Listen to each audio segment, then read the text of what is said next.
Your success. The voice of change by young people. I'm your host, author Brian Odhiambo, a book titled World Within You. I'm a Kibabi University student.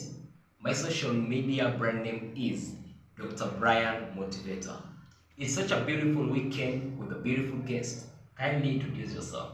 I'm Chepkomoy Ann, a first year student in Kibabi University, pursuing Bachelor of Education Science, that is physics in chemistry. I come from Trans Nzoia County in Kitale.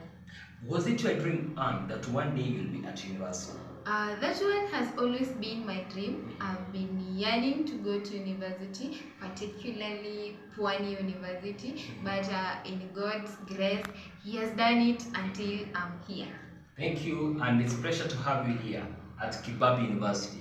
This is an institution that transforms mind into creativity, entrepreneurship, and leadership.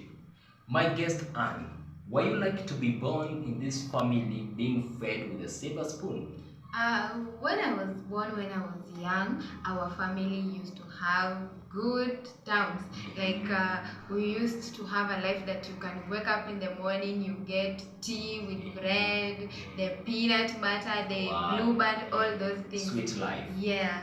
But after some time, Mm. it came to change after my dad had lost his job, and we had to relocate from where we were living, and we were to go to live in another place. And how are you able to cope with this change, being from a good life and now to a hardship as a young girl?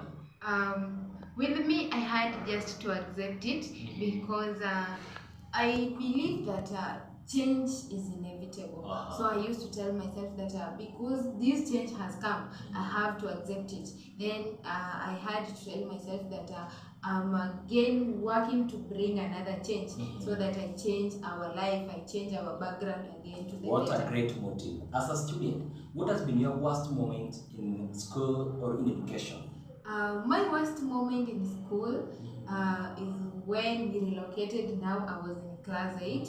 I was we had to go to another place that we had to move for a long distance to go to school, and it was hard for us because the road was muddy, the road was having forest, the sugarcane plantation. Yeah, it was so scary, and we used to walk, me and my sister only. So it was hard for us, but we had just to cope up. A young girl is a delicate human being. How were you able to handle that difficulty? Did you broke out of school at some point, or you had to maybe resettle at a nearby place? With me, that for breaking out of school, I can't do that because I used to like going to school. I could never miss any class, so I used to like that one. And I had just to cope up. I used just to go, even if it is going late at 8 a.m. I used just to go. Then after some times, I had just to move from my parents' home. I had and stayed with my uncle. After some times, I went to stay with my mother's friend, and lastly, I stayed with one of my teachers who took me and helped me, and she became my destiny helper. What did this teacher saw in you that made her to have that kind of kindness in you? I think she did this because she saw that I was a bright student and I was supposed to pass my exams. So with her, she had to help me because she saw that this long distance might be a barrier for my passing. True. And she had just to take me. In my life as a student, the teachers I hated the most are the teachers I love the most today. What can you tell this madam that took care of you as her daughter? Madam Sheila Kiptenui from Elgeyo Marakwet, I would like to tell you thank you so much for everything that you did for me. You made me someone else. You made me to reach at my destiny. Madam, I would like to ask God to bless you so that you become a blessing to other people. Madam Sheila, wherever you are, plus other teachers who are impacting lives, different lives, wherever they are, may God bless your generation abundantly. Tell us about your journey in joining Form 1. How was it you'd be joining Form 1?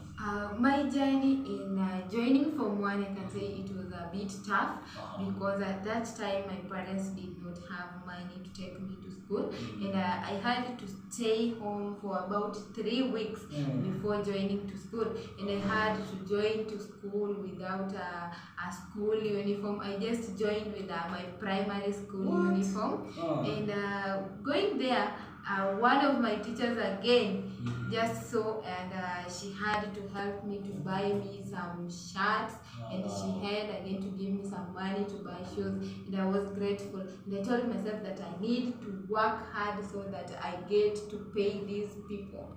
And your star is shining, and you have a great potential in you. What an inspiration. Few months back, I was reading a book titled Man's Search for Meaning by a psychiatrist called Dr. Viktor Frankl.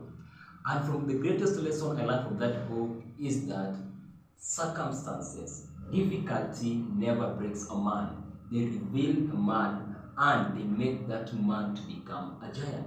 Here we are with one of the girls who went through difficulty, and here she is as a student of Kibabi University. What is your dream? What is your vision in life as a young girl? My vision in life, I've always told myself that because I wanted to be a doctor, after finishing these 4 years in Kibabi University, I would like to continue with my education. I further the studies until I become that doctor that I've been An Oscar with the award winner by the name Lupita Nyong'o once said, "Your dreams are valid, no matter how difficult you went through." We can't end this show without this question. Tell us, as a beautiful girl, how were you able to cope with the opposite gender who are kind of a disturbance in your life? With me, the opposite gender, I don't think if those people were able to disturb me, because I used to be this skinny girl who was assertive and bold, and I never liked anything to do with them. As you go and look at my books, maybe my diaries, I've just written for myself, I hate having a boyfriend. And that is what has made me to go through this academic journey from Form 1 to Form 4 by passing.